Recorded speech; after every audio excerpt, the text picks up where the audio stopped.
Our dear Father in heaven, we are so grateful to be gathered here this evening. We are so thankful for our city council members and the many hours of dedication that they provide in serving our community. We ask thy Spirit to be here this evening, that the decisions that are made will be and the benefit for all that are here. And these things we pray for in the name of Jesus Christ. Amen. Amen. Thank you. With that, I'll call the meeting to order and ask that you please rise and join us in the Pledge of Allegiance. Gentlemen, would you like to lead us this evening? Come on up.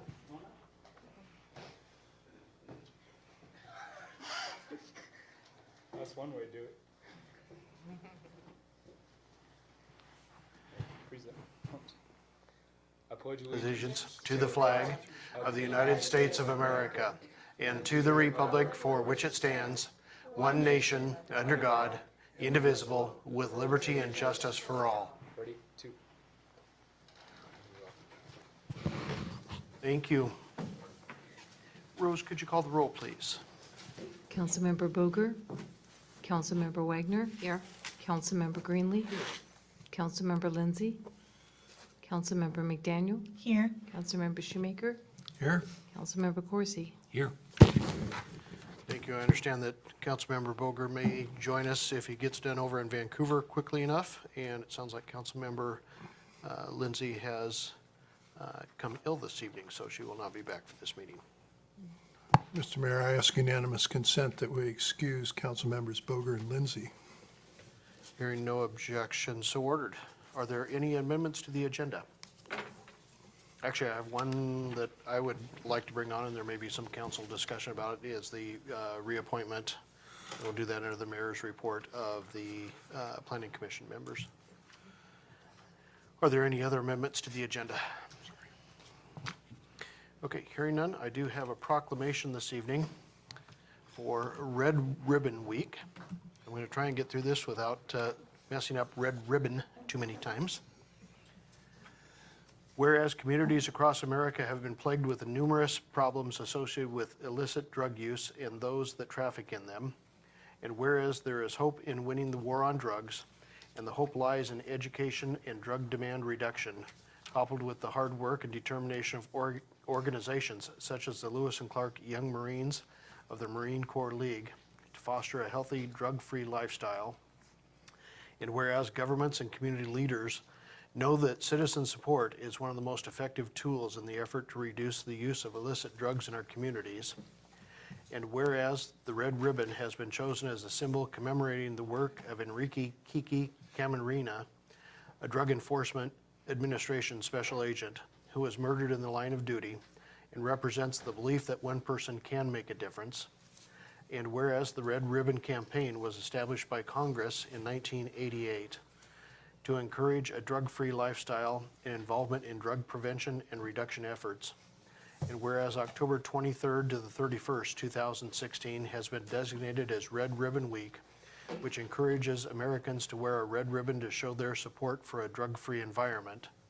Now, therefore, I, Sean Gard, Mayor, do hereby proclaim October 23rd to the 31st, 2016 as Red Ribbon Week in the city of Washougal, and urge all citizens to join me in this special observance.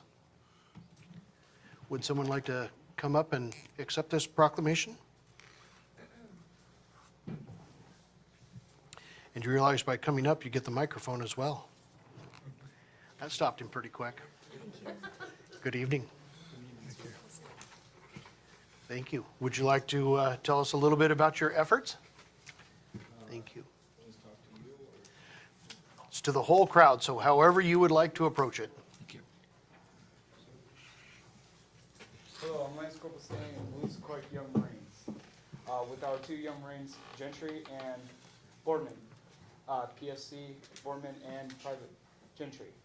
And with our amazing staff, the unit chaplain, Mr. Stanley, and our female staff, Miss Morgan, and our parents. We can't forget about the parents. They brought them here. We are the Lewis and Clark Young Marines. We are based on the Marine Corps League.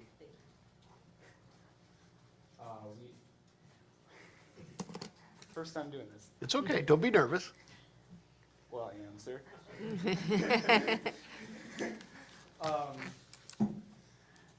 Well,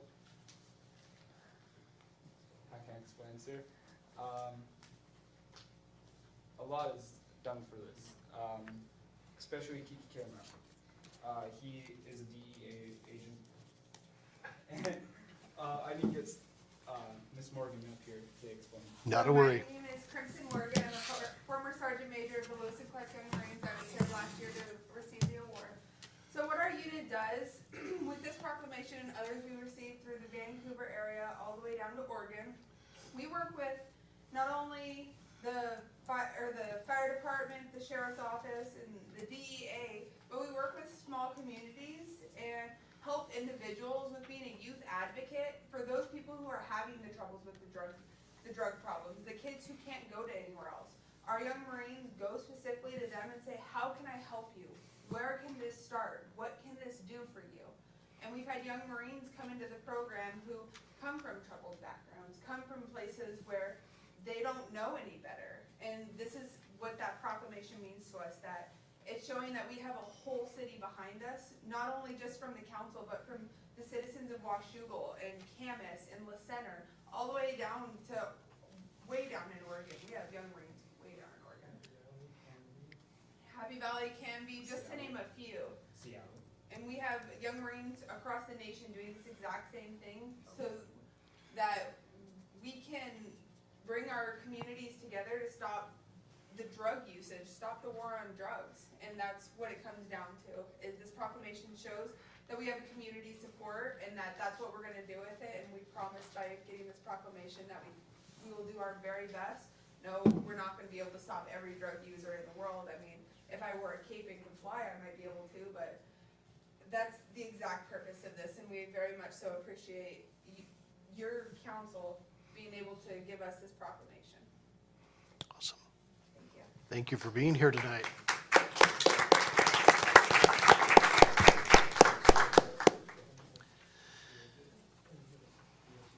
Mayor, is it a possibility, we're gonna probably, if it's okay, we'll go ahead and leave. No worries. Can we get a nice picture of all of you and the council people as well? I bet the council would be thrilled to do that. Let's wander down into the front. No,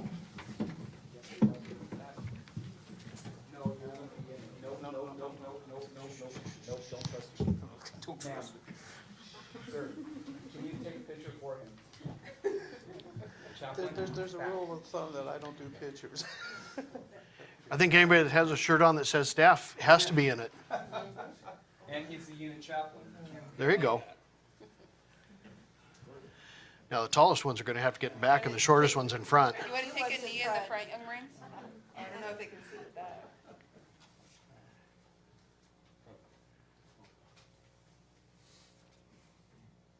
Look at all these paparazzi, you guys. Perfect. Awesome. Thank you. Thank you. Very much. Thanks for being here. Thanks for being here. Thank you again. You bet. Thank you, sir. You're very welcome. Good to see you again. You're very welcome.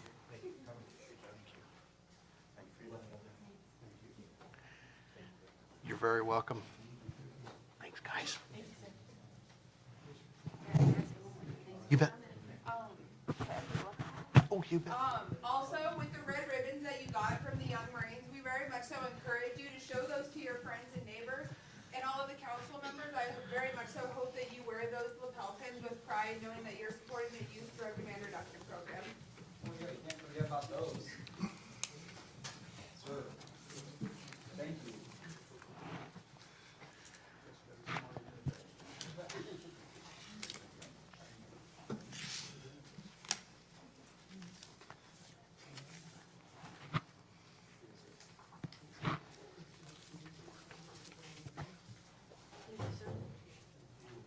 We are very proud of these. Very proud of you.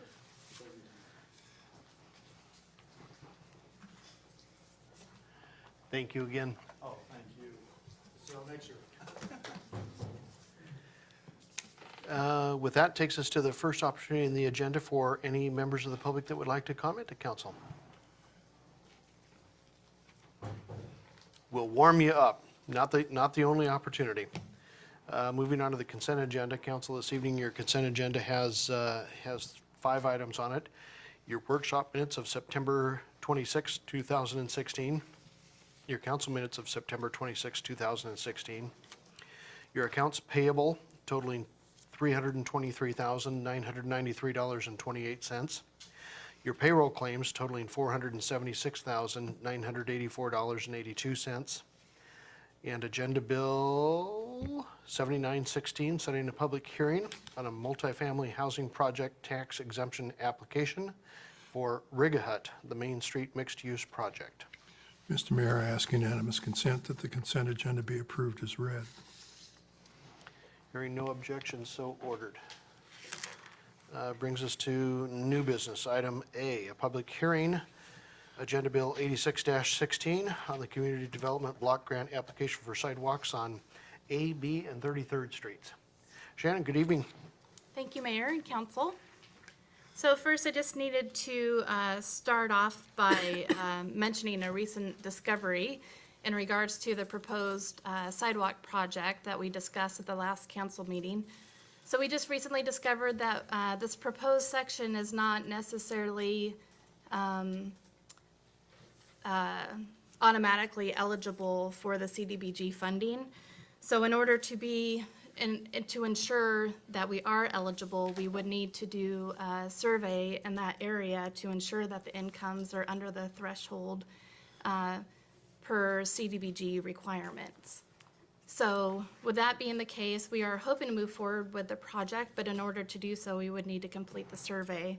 And we would need to complete the survey prior to July of next year, which is, different than what we had discussed at the last council meeting. So I just wanted to state that first and see if there's any questions in regards to that.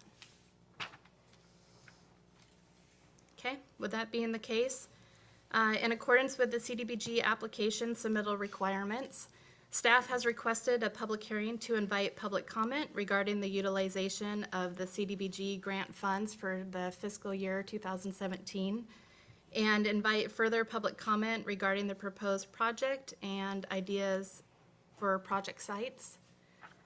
And the recommended action for tonight is to hold the public hearing. Okay. Yes. I guess I do have one question. Is this going to jeopardize in any way getting that grant, having to wait for this survey? Just the results of the survey. it's- Good. If the results from the survey Right. come back and it's not eligible, then yes. Can we transfer it to another area, though? We'd have to wait till the next cycle, So we would lose it, that particular one? right? And even if it's eligible, it doesn't mean we'll score the highest. There's a rating process. It's not automatic funding. Okay.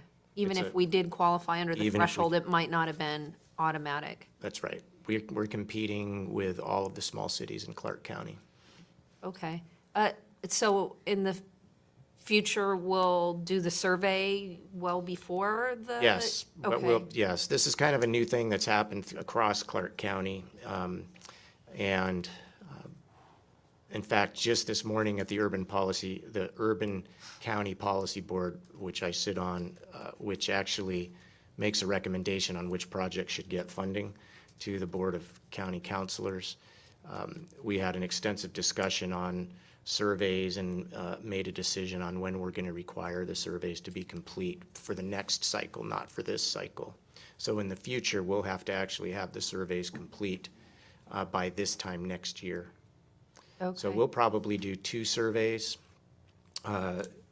in succession here. We'll do this one first, and then we'll identify another area, because basically the areas that are eligible for us automatically, we don't see any real viable sidewalk projects. So we're going to have to start going into some other areas of the community and carve something out and do surveys. How long does the survey process take? Depends on what the study area is. Depends on how big it is. It could take a They're door to door. month, but it's door to door. I mean, you don't have to do door to door, but it's highly recommended that it be door to door.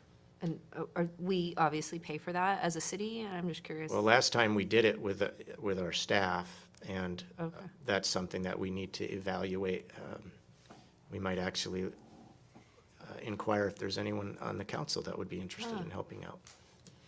And I'm just curious, like, so if you plan it out so many months before the actual time, would you think of doing simultaneous areas in case the one didn't pan out and then you didn't run out of time for the next, for that We cycle? could, it'll just be a function of if we can manage that workload, internally without hiring. I think a local touch in the surveys is probably the best, and that's highly recommended, as opposed to hiring strangers to come and do it. And then on that chart, I didn't, last time when we got the briefing on it, we were just told that it made, that this was a connector. I hadn't actually seen this chart, I don't think. Is the dark blue then, that would be the new sidewalk areas, and those are the driveways that are already paved type thing, and the Yes. lighter blue? Yeah, so the light blue are the driveways, the dark blue is the actual proposed sidewalk. Okay, thank you. When did you say we'll know? So pre-apps are at the end of this month, and then applications are in December. Our board makes recommendations in March, and then the Board of County Councilors acts very soon after that, but they all typically advance the recommended projects. So in the spring. Thank you. Okay, with that, I'm going to go ahead and open the public hearing, ask any members of the public that would like to speak to Agenda Bill 80-16. Please step forward to the microphone, give your name, address, and your testimony. Second call for anyone that would like to speak to the city's application for the Community Development Block Grant Program for sidewalks. And this is the third and final call for anyone that would like to speak to Agenda Bill 80-16. Okay, with that, I will close the public hearing. A couple of, I guess, good news things, if you would, that come out of what we found on this particular application, the possible ineligibility of the area is one with the recovering economy and the way things are going. It's kind of scrambling some maps, but that's not all a bad thing. Our community members in our households are making more money, which is a good thing. It just disqualifies us for some of these. And as Dave said, Rob's been out to do some looks about to see if there are some other areas that are more readily available to possibly put these in, and there don't appear to be at this time. One of those reasons, though, isn't necessarily because of the demographics of the area. It's because we have already installed sidewalks into those areas that might more readily be available to apply for funds for. So it's not all completely bad, but it does begs the question on who actually draws those maps and how well they're put together for a At least community. you're using based a on what it blue takes. color and not a red color when you draw those maps, so you're not redlining, you're blue lining. Yep. Paul?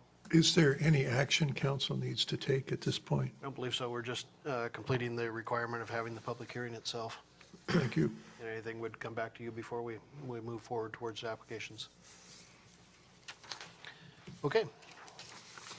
That completes the sum total of the main portion of the agenda. We're back to the opportunity for public comments. Okay, under Mayor's Report, I have a couple, 3 items for you. 2, 3 of them are for your calendars. Again, tomorrow, any of you are invited to the candidates forum that the mayors are holding out in Battleground, 6 o'clock at the Battleground Community Center. We do have 11 of the 18, or I guess now 17 candidates for State House from the 17th, 18th, and 49th districts will be there. So you're more than invited, and the public's certainly welcome to be there as well. My apologies for missing the workshop this evening. We had a state award for Senator Cleveland down in Vancouver that I was asked to be at on behalf of the AWC board. And likewise, this Thursday at the Ridgefield City Council meeting, which I believe starts at 6:30, we're doing an award to the city of Ridgefield for an innovation award that they received statewide for their first Saturday programs that they've put in. So if any of you have nothing to do on Thursday evening and want to to go out as far as Ridgefield, you're certainly welcome to be there for that presentation for them as well. And then our Pumpkin Festival, which is coming up on the 19th, Rose, 3 o'clock, 3:30? 3 to 6. Downtown, we'll try and have as many pumpkins as we can have there. 2 events this last week. Thank you for the members of the council that were able to show up for different ones. We did a little signing ceremony down at the Schmid Park. It was nice to finally have that completed. That area is open. Obviously now we'll need to start going forward on some design ideas and different things to bring back to the Parks Board and ultimately to you as the council to approve in that area. But that is fully in our hands now, is pretty well cleaned up. Parking lot delineated, and I've seen a number of cars already down there. So folks are wandering through there. I think they've noticed the signage we put down there. And then finally, for any of you that were at the bike skills course on Saturday, Michelle, I know you were there. That had to have been one of the coolest openings we've had in a long time. I was absolutely shocked to come around the corner and see how many people were there. I think Ed said by the time they were done, they had, Camus Bikes was involved in one of the things that, number of things they required of all the kids there, and they invited lots of kids down for the first day of riding along with their parents. They had to have helmets. If they didn't have helmets, Bike Clark County was there to give them free helmets. But also before the kids went around, and this stuff is interesting stuff. It's not just trails. It's logs, it's boulders, it's lumber, it's teeter-totters. They've got to go, it's all kinds of stuff to teach skills. But before they could go out riding, they had to have their bikes completely inspected. So Ed was there with a whole team of bike technicians, putting bikes up, making sure that everything was ready to go. They were replacing tires, they were fixing bolts. In some cases, they were stripping stuff down completely, putting it all back together before the kids could use it free of charge. And then they gave them their little sticker to go out. So if they saw them out there riding around without the stickers, they got basically caught by the collar and brought back over so they put their bike through there. They went through 160 kids' bikes. Wow. That's how many kids were there alone. I knew there were a lot. I mean, it was just this sea of little people. But they, all their parents and everybody else, it was absolutely tremendous. So I know there's a couple of videos out there floating around. Ridgefield actually came out yesterday, some folks from the city of Ridgefield, to take a look and see what they saw in the paper Sunday morning on it, and wanted to get some more information on it. So they came out and did a field trip already. So that's what I've got. Items from council members. Brent? Next week, on the 19th of October, the Joint Policy Advisory Committee, which is the joint committee that oversees the Camas-Washougal Fire Department, is having a meeting to basically review the operations of the fire department. And I apologize for being a couple minutes late. My hearing in Vancouver was only about 10 minutes, so I'm surprised I'm even here at all. But I'm glad to be here. And I saw you on the highway passing you as we were changing places, Mayor. Interesting evening. Yes. When and where is the JPAC meeting?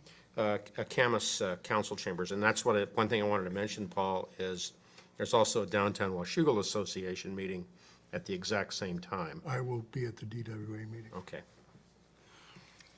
I just have the next Parks Board meeting is now moved to a new day, Thursdays at 3:30. So it'll be 3 November. And this was a great week. I think all I've done is fun stuff with ribbon cuttings from the port thing the week before to Schmid property, to the pump track. And I have to say, I was slightly skeptical of the numbers that a pump track would draw, considering the skateboard park over in Camas, and it was amazing. It's the right park in the right area. It was kind of lacking a lot of things at that park, I think, and this really enhanced it, and I think it's going to be a really great thing for the city. And the Camas Bike Shop, doing all the stuff they were doing, it was just amazing. And handing out the helmets and all the traffic that got over there. I think it'll be a really good thing for the city, so I was pretty excited about that. And surprisingly, the pump track isn't even there yet. They tell me that's just the skills Yeah, course. there's so many more enhancements to come, and just all the people that stepped forward that they introduced that have donated their time, their materials, and I can't remember all their names, but a lot of people really put in a lot of time and money to this pump track, and it sounds like it's only going to get better. and I guess they're selling T-shirts to raise money. If anybody's interested, the Washougal Pump Track T-shirts, you could probably contact Ed at Camus Bike Shop to purchase one of those for $20. Thank you. Paul? RTC meeting last Tuesday, and it took a couple of go-arounds to explain to the Port Commissioner where exactly Blair Road is and why it's important. But other than that, it was relatively uneventful.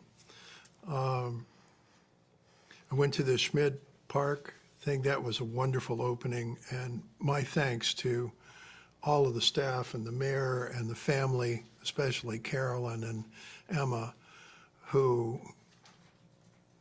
this was a long process. It took great endurance and commitment to get through this, and so thank you to all of you. The next day I went to the principals' breakfast at ESD 112. The guest speaker was, there's a movie that's circulating now called Paper Tigers. It's about an alternative school in Walla Walla that when they started had a graduation rate of 18%. It's now close to 90%, with 40+% of their graduates going on to post-high school education. The principal of that school gave quite a talk about how you begin to think about dealing with kids in a way that makes more sense than, I don't know how many of you have seen the movie The Breakfast Club, but the assistant principal in that movie is a very old model, which doesn't work. And we've known for a long time it doesn't work. And he said that's the kind of principal he was until one day he had a boy in his office trying to talk to the boy about misbehaving in class. And finally, the boy just admitted that the night before, his father had beaten up his mother in view, and then he watched the police come and have to throw the husband to the ground as he resisted arrest and led him away in handcuffs. Detention is not the right response to that kind of situation. And so he began to think about, how do you deal with these emotional states? One of the great stories was he had a school administrator from the district come through, and one of the kids was underneath a desk reading a book. And the administrator really went up one side and down the other on the principal, and the principal said, wait a minute, this kid has the worst ADHD I have ever seen in my entire 30-year career. Did you notice that he's reading? It was fascinating to hear the whole new way of thinking about how do you deal with this emotional trauma to get kids who are in abusive situations or other kinds of trauma situations calm down enough that they can actually learn. We've known for a long time that if somebody is in their fight or flight response down at the base of their neck, it's literally impossible for them to learn, that the cortisol levels block that. So you need to get them out of that mode and back into a situation where they feel safe and even loved and respected before it's even possible for them to learn. It's a great innovation. This movie, Paper Tigers, is available on cable TV. It's quite a show. If you're offended by language, you probably don't want to watch it. But it's amazing to me because, of course, when I was in school, the assistant principal was the assistant football coach because he wasn't good enough to be the coach, and the guidance counselors were failed shop teachers. It's a very different world today. The counseling staff is very professional. The principals and assistant principals are very professional.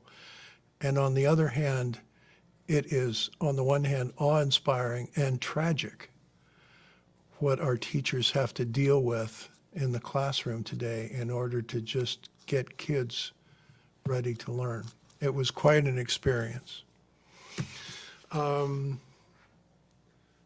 will be at the Pumpkin Festival. I will be at the Candidate Forum tomorrow night. Anyone who wants to go to the West Columbia Gorge Humane Society dinner, early bird tickets, which are cheaper. Tomorrow is the last day. There's an aerospace dinner Thursday night, so I won't be able to be in Ridgefield.